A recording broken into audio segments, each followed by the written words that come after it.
Hi everyone, welcome back to Game Over, Think Again.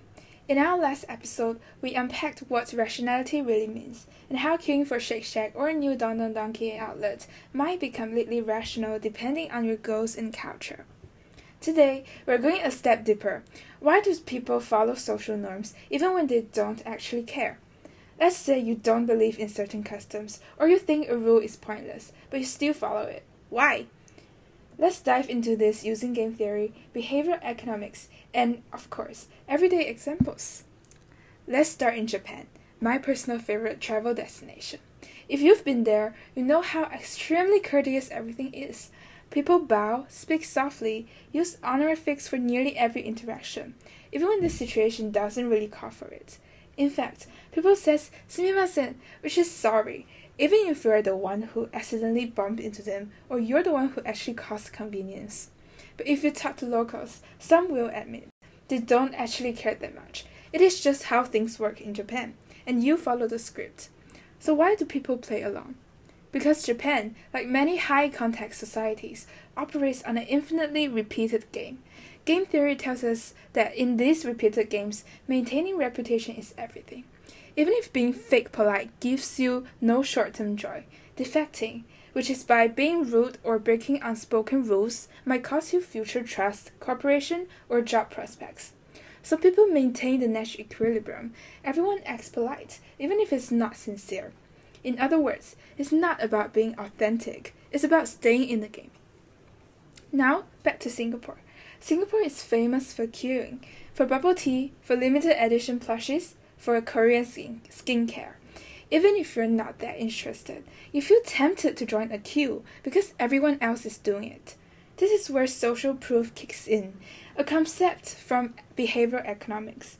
Social proof means that when you're uncertain, you rely on what others are doing to guide your choices.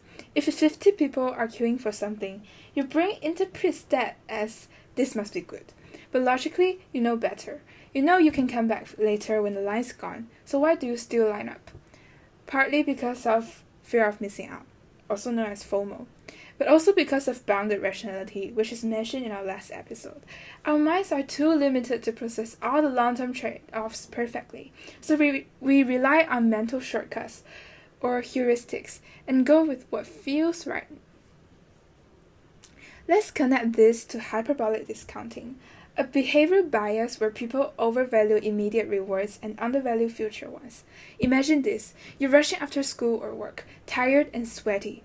You pass the new Chachi outlet with a long line. Your rational brain says, come back next week. But your emotional brain says, just queue now, treat yourself. This is impulse buying, and it's completely irrational from a classical economics lens. But from a behavioral lens, it's expected. And marketers love this. That's why they time limited drops, flash sales, and exclusive launches. They're turning social norms like queuing and hype culture into economic tools. From a game theory perspective, you're responding to shifting payoff matrix. Before, the reward of waiting was higher. But now, with scarcity and hype in play, the perceived value of acting now increases. You change your strategy because the rules of the game feel different, even if the actual product hasn't really changed. There's also the psychological cost of standing out. Let's say you don't want to queue, you think it's a waste of time, but your friend says, let's go together, and suddenly, if you refuse, you risk being seen as boring or worse, antisocial. Here, game theory talks about coordination games. The best outcome happens when you match others' behavior. If your friend queues and you don't, you miss out on a social bonding or shared experience. So you align your strategy to preserve that relationship, even if you don't care about the product itself. This is the same reason people pretend to enjoy small talk, laugh politely at jokes they don't find funny, or give gifts during holidays even when they don't believe in them. It's not about true preference. It's about maintaining equilibrium in your social group.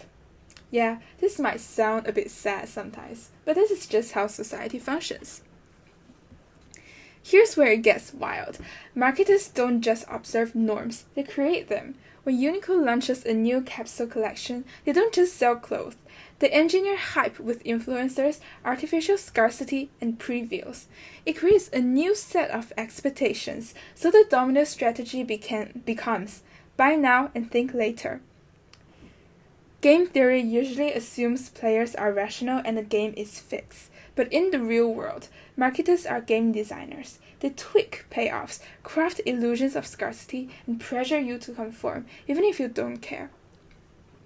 So, why do we follow social norms when we honestly don't care? Because from a strategic perspective, we're not playing for ourselves, we're playing for outcomes, such as reputation, relationships, avoiding judgment, or just making life smoother. And this is all social norms.